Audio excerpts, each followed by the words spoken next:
So we're live now. Okay. Fergal, one of my favorite people. Can I ask you? I mean, I just can't sleep. I'm in a hotel. But what are you doing over America? Just living it up a bit, mate. You know what I mean? Seeing a little bit of the world, eating plenty of calories. Just had a Big Mac meal, and there's a lot more. There's a lot more calories in them over here than there is in the UK. That's for sure. I think it was 1,500 calories altogether there. That's unbelievable. I mean, how long are you there for? I'm here for about 4 weeks, mate. I just seen the other day. I was at yesterday. I went to visit some cool stuff. So I played Grand Theft Auto 5 before. Yeah. Well, like if you see there's that Salvation Mountain and that, I went to the real life Salvation Mountain, and I went to where like Trevor Phillips' hometown's based and all that stuff. It was like, it's amazing, mate. Honestly, like I can't describe how amazing California is. Like it really has been a pleasure. You know, lives not far from there, don't? Oh no, I was just going to say Charlie's Zelenoff, but I think it's LA. He is, isn't he? I'm going to LA, so I'm going tomorrow. I'm going to get packed after I do this one. Are you going to any gyms? Like? Yes, when I'm in Las Vegas, I'm going to do the Vegas Fight Tour. So you got to go to like Extreme Couture. I think it's the UFC gym. So Extreme Couture is where like, do you know Sean Strickland in that? Who just won the UFC middleweight title. He's there. Then you get to go to the top ranked gym, which like always has Bob Orum's fighters in there. And then you get to go to like a few others, like the big ones, you know, like, so you see a lot of big faces when and Mayweather's gym, sorry, as well. How could I forget? So you see some good faces, like, and then when I go to LA after that, I'm gonna try and pop into to the Wildcard gym. Oh, that'd be something else that like. But also, mate, I'm gonna try to pop into some of the big jiu-jitsu gyms because I've got into that lately, and there's some of the top guys are from Los Angeles, like Eddie Bravo, and I'm going to try to get to the Nick Diaz Academy as well. You know where Nick Diaz trained in Stockton. All right. So I'm right in saying you've gone on your own, and it's more of you're not drinking. It's more of a month for training. No, I've went with a few ladies, but no, mate, it's not necessarily just training. It's like I'm doing a bit of what's it like, you know, just exploring, mate. It's not a drinking one. It's not a drinking holiday, but like just doing a bit of exploring and seeing sights and stuff and experiencing stuff. You know what I mean, mate? So when you get back, you're going to get stuck into a few podcasts of your own then, because your channels. I mean, as I said, I think there's about 7 channels I watch religiously. Yours is one, but you don't really put much. Are you going to start putting stuff out? Well, I mean, the plan was I was going to put a lot of stuff out here, and to explain what happened, right? And let's hype my temporary channel up, or maybe even my new permanent channel.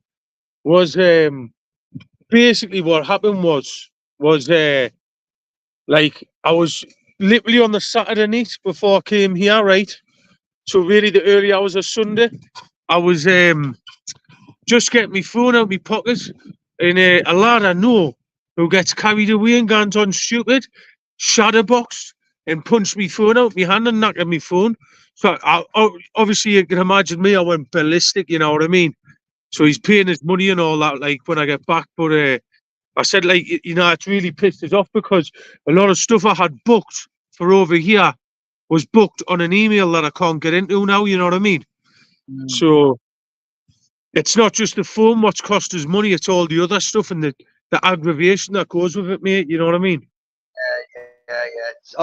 It's like losing a limb when you lose a phone or break one. It is, especially now, mate, because like you cannot.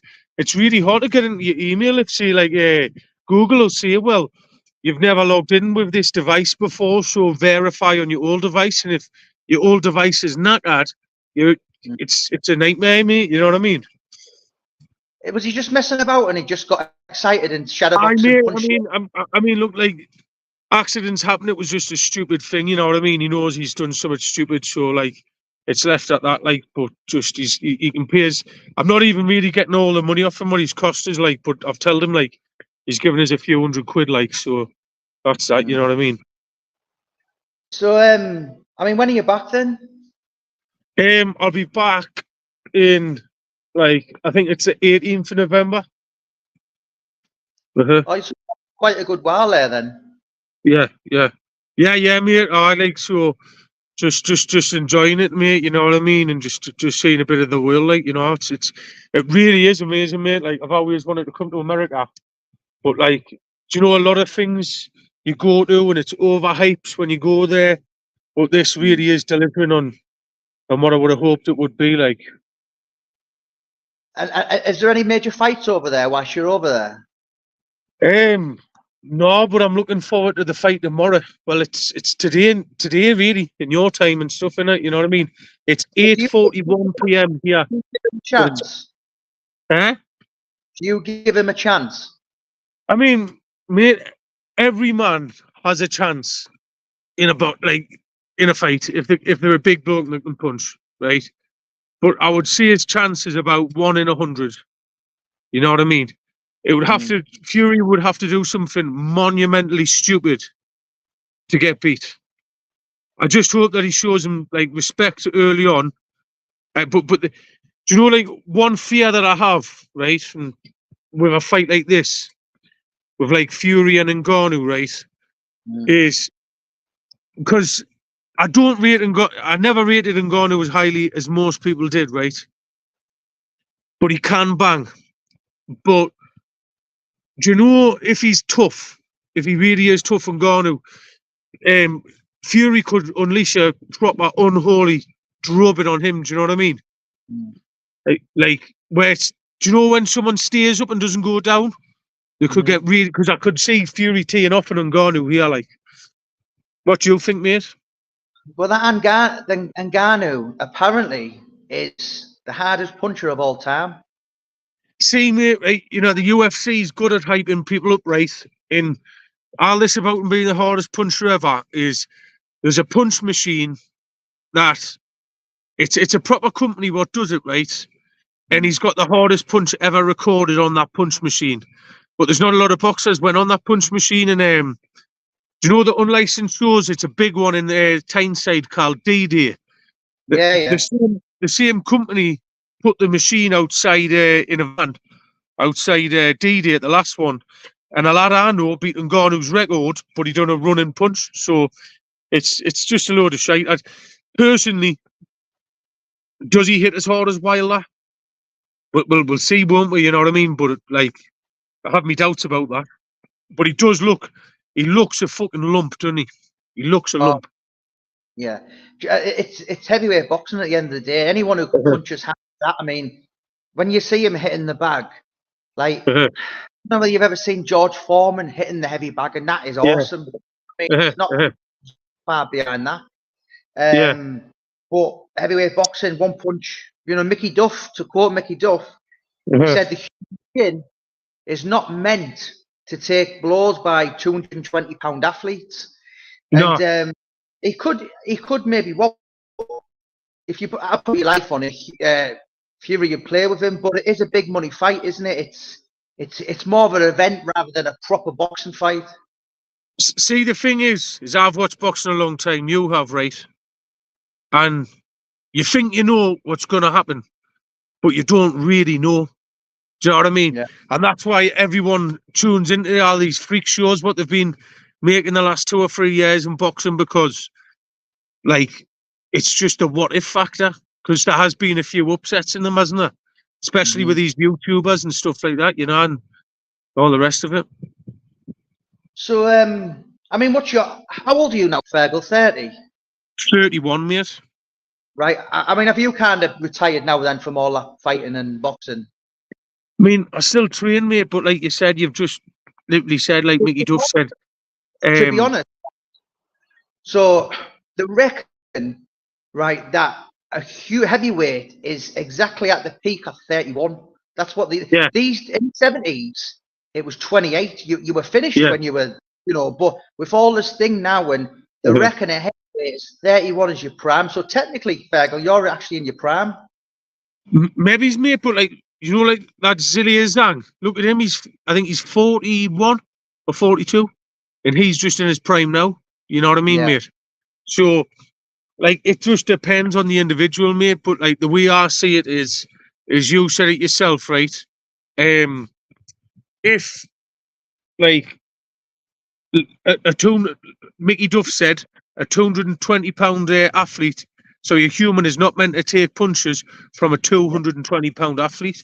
So, like, you've got to take things like that in mind, mate, because I'm not going to say names, right, but there's a lad who I used to train with years ago, and he won the GB championships and stuff, was a really good boxer, and he was fighting on the telly the other week, and I watched his interview, and the way his speech was fucking terrible, mate, you know what I mean?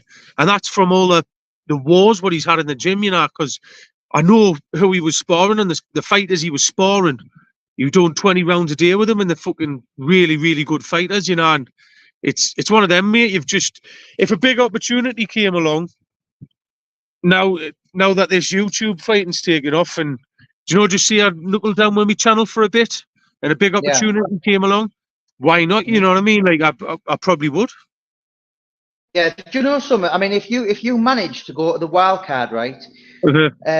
That is famous for having some like people with their brains rattled every day. I know. Say for instance, when we go to the Ingle gym, which we are, I've talked to Kel Brook not long back. I speak to Johnny Nelson. Obviously, I'm going to go junior with her, and if they only sparred, they'd only body spar, because they think basically your faculties, your mind, your brain is not meant to be getting punched. These are not meant for punching. They're for that, you know. So, and that was Brendan Ingle's philosophy. Do you know what it is as well, Jamie? Right, which is something that like I've definitely seen. Right, is do you know sometimes when fighters take a proper hiding, I don't think they can take a punch the same way, at least for a long time anyway. Because do you know Joe Joyce, when he fought Zhang, right? Obviously, Joe Joyce, some of the punches he was taking, it was like superhuman. But I still thought to myself, and I actually picked Zhang to beat Joyce the first time. But I watched Joyce's interviews in between the first and second fight, and I thought to myself, he's going to get knocked out in this fight here, because I could hear how he was pausing and slurring and getting muddled up and stuff when he was talking. And that's like when someone's got a concussion lying on them. Top of the morning, guys. Have a positive day. Well, it's the evening here for me, like. But thank you, Meta, the soldier. And then Fergal, lights, women, alcohol, prostitutes, narcotics. What you up to? Me, just catching a bit of sun, seeing a bit of the world. You know what I mean? It's like a really, really interesting place. I'm going to go up and see the Grand Canyon and stuff like that as well. I mean, fucking hell, mate, when it comes to women and prostitutes and all that, I've seen people waste a lot of money, like, Yeah. Do you know, I mean, so have you not got anything to film then over there? Can you not film for your channel?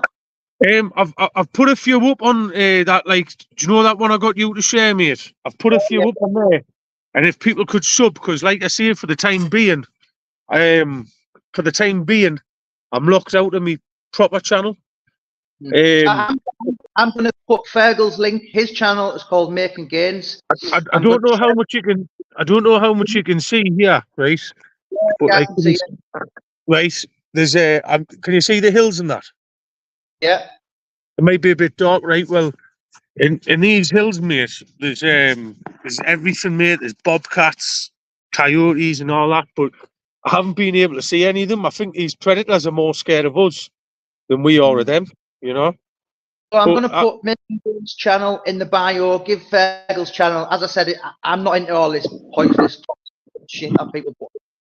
I just like people like yourself, Andrew Goyne. It's never none of nastiness and bulliness, and it's always a pleasure. What's Fergal? So you've got a busy few weeks, and you've got another 3 weeks there. You've been there a week. You've been there nearly a week now. Do you not miss Newcastle?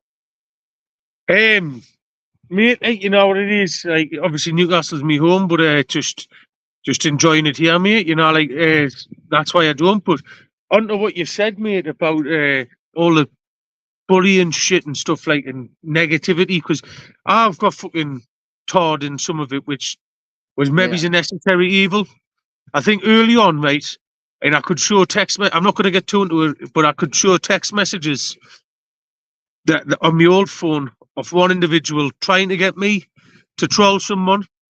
But I'm not going to go too into that. But literally, some of it what I got into was a necessary evil. But that was a big reason why I come off YouTube for a while, mate. Listening to people like yourself, because you've said it to me, which you've never slagged anybody off to me, because you said just make your own opinion. But you could go and get 20,000 views for slagging off this one or that one if you made a video, but it's not worth your mental health and your dignity and all that shit, mate. You know what I mean? I think, right, a lot of people are finding that out the hard way now as well, Jamie. Do you know what I mean? No, James English said to me the other month. Yeah. He said, he said, in 5 years' time, you watch all the post-traumatic stresses from YouTube and Facebook. And I thought, bang on, I really felt that. I thought, you were right. Do you know what? This is like my son now, he's left school. He's 16. He's just in school. He's a baby. And if I was his age, like all the stupid things I'd have been doing, my cock would have been everywhere, pictures all over and all that. But you know what? It's scary because our generation is out on it all. But I'm a bit older than you, but it is really scary. And do you know what? There's kids out there that once it's out, it's out. And I mean, do you know what you're saying, mate? Like, obviously, with me working with the public the way I do when I'm in Newcastle, I'm a lot more dialed in to like what's being said, and people are. If I ever do a video and it gets a lot of hits, I've always got loads of people coming up and speaking to us because I'm probably meeting over 1,000 people a week. Do you know what I mean? So there's always like, you know, probably out of that 1,000, there's like 30 people come up, oh, like, is it true about this? Or what's that? And, do you know, all the rest of it and all that carry on, mate. And I think a lot of people maybe just work with the lads on the site or on the fucking, on the Nash or whatever they're on, you know, like on the sick, right? And they're not facing the public as much. So they're putting this stuff out there and they're just seeing a number of 15, 20, 30, 60,000 views or whatever. And I don't think the gravity of the sort of reception of what they're putting out there, they fully appreciate that. You know what I mean, mate? Yeah, it's do you know what? I've been really pushed and like, obviously I'm not going to go into it, but I could have reacted, but I did it the proper way, and I think my silence will be understood in the next couple of months. And with that being like that, I could do a video now and it'd go nuts, but it's not where Laura myself, because I was dragged into someone's Jeremy Kyle show, and it's no fault of mine. But from now on, I mean, I like, you know, last year I made a proper Pete Tong. Every action is a reaction, but I learned from it, mate. And I've said to you every time we speak, I said, you know what? Like, for instance, the person who talks about me every day, I interviewed Barry McGuigan the other day. So who's going places? Do you know what I mean? But I have, and you know, I'm just, you know, this YouTube life. This is as far as some people will go. But as I said, I'm 100 bucks. I'm gonna, in my head, I'm fucking taking over the world. But I mean, for me, do you know, like with YouTube, right? Look, you can go far with YouTube, just YouTube. But you know this, all of this shit where people's banging on their chest and hoying shit at each other. There's a glass ceiling with that. I think like the max you're gonna get is 50,000 subscribers or whatever. If all you're doing is slagging some kid off from Teesside or Carlisle or fucking, you know, like Wall's End or where, you know, you're just slagging people off like that, mate, and you done this and you did. People are going to tune in locally, and it's like you say, mate, it's just not worth like everybody's mental health. And then you've got the other factor, which I've always tried to stay clear from, right, is you've had some normal sort of lads who start slagging villains off on this. And unfortunately, right, I think a few people who've done that just don't know what they've got into.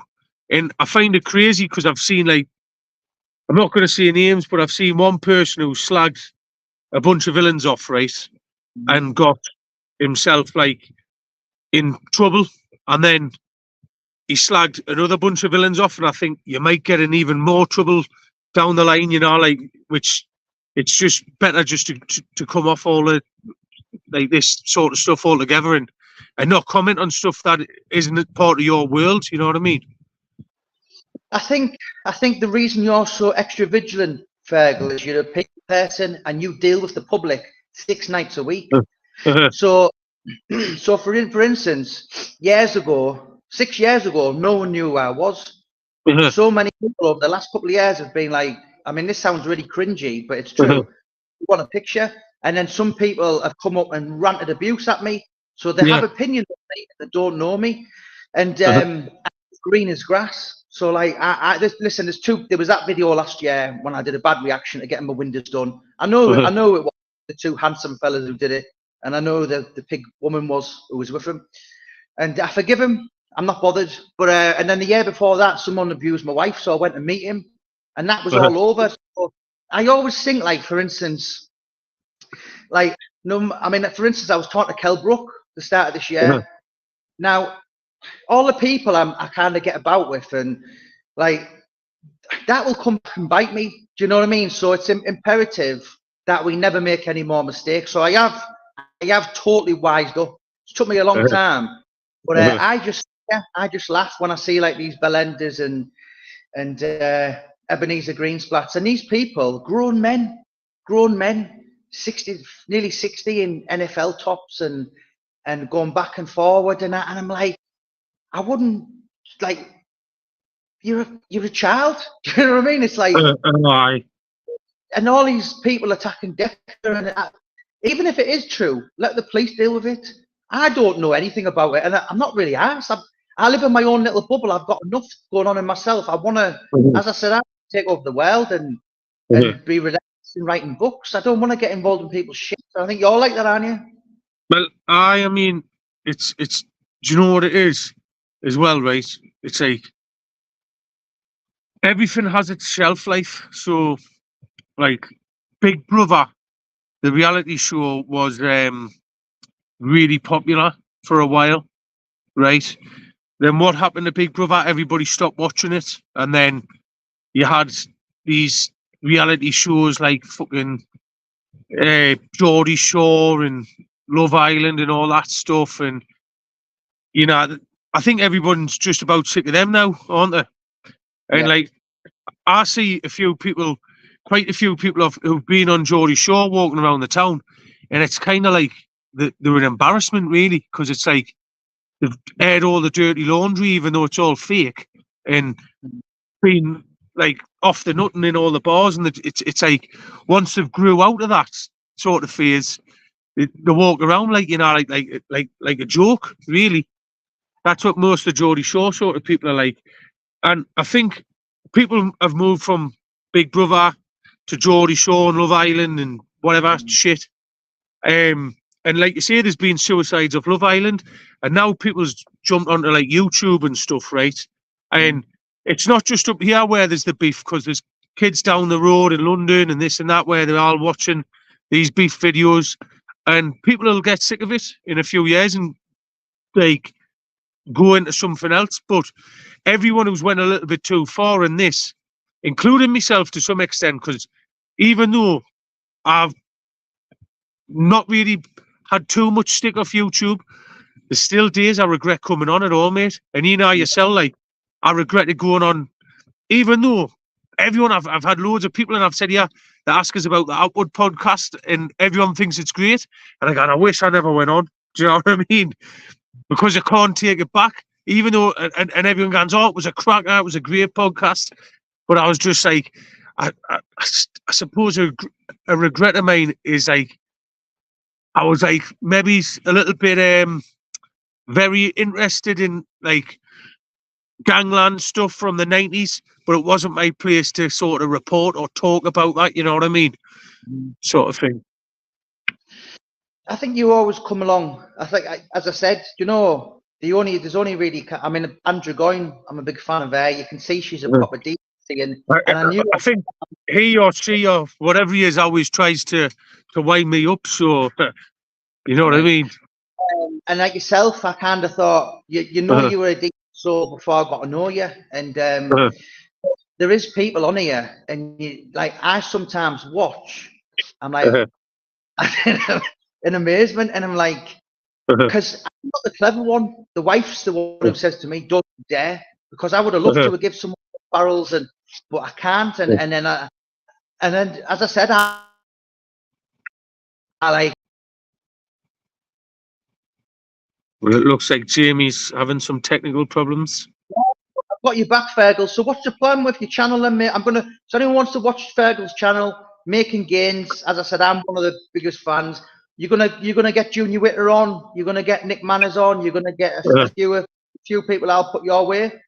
Yeah, well, I'll just be, you know what it is, I'll be having a little bit of a laugh around California. It'd be fun if before I'm back, unlikely, but fun, if I could get 1,000 subscribers. So anyone watching, please subscribe. And like you say, I'll probably just hold a few training videos up, a few little stories, a few little things about California and stuff like that, and like nice bits of scenery and gym videos in Vegas and stuff like that. Just bits of fun, mate, and a few good podcasts with people like yourself once I can get the lives set up, mate. Don't forget, I mean, I'm going to Wakefield in November.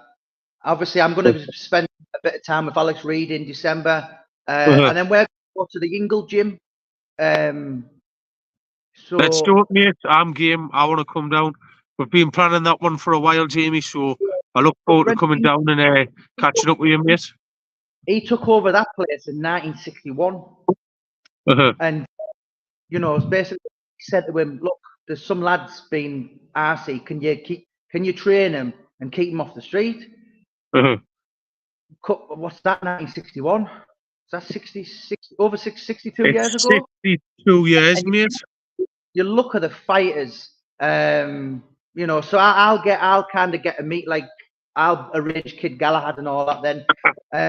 Especially Brendan Ingle, mate. I mean, he invented his own style, didn't he? It's like you could tell which boxers were trained by him. He really changed things up a bit in life. I watched you in the gym, and because I've been in the gym before with people like Ishan Pickering, and I haven't seen anything like it. And if they basically make you look like you've never put a pair of gloves on in your life. It'd be horrible. You know, but yeah, it's unique, totally unique. And for Fergal, do us a favour, mate. Send us some links. I'm going to put your links for your Making Gains channel in the bio. Any other links you're going to send, I'm going to put them in the bio. Head over to Fergal's channel. Always a pleasure, Fergal. And when you get back, mate, give us a bell and we'll go to Sheffield. Cheers, Jamie. Take care. And thanks for staying up to do this one, mate. I really appreciate it. And thanks for everyone who's tuned in and watches this or will watch it retrospectively. Take care, everyone, and take care, Jamie, mate. I'll catch you soon, pal, right? Bye, mate. See you, mate. Right.